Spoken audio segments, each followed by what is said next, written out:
Go ahead. Okay. Good evening. My name is Latiana Lillywhite, and I have been a Hollister resident for over 14 years. I love so many things about my town, but the one thing that I don't is lack of compassion and resources for the animals in our community.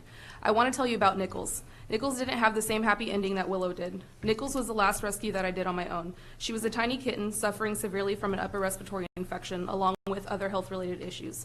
After getting her healthy again, I couldn't find a good home for her on my own, so I welcomed her to stay in the colony that I care for. After a few years, Nichols was sadly hit by a car and she died.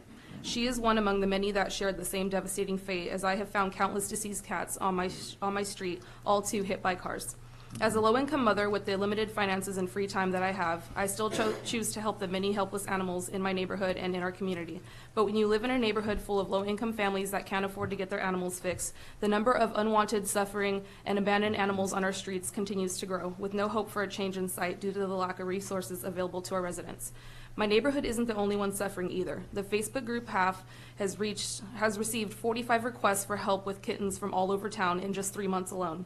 With all the new housing that goes up, more homes means more people, and more people means more pets. Do you want to continue to let the overpopulation of animals in our community continue to grow, or do you want to take a stand and put an end to it? It's simple. Low-cost spay and neuter is a must for our community and its residents.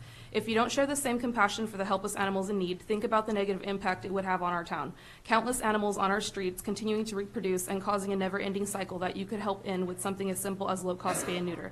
When it comes to our residents, a family shouldn't have to choose between being a responsible pet owner or putting food on the table for their families. Being low income shouldn't mean that you can't have a pet to love.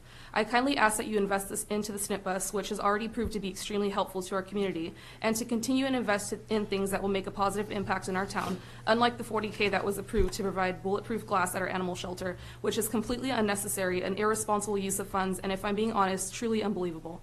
The $40K could have helped spay and neuter 560 to 800 animals, and that's incredible.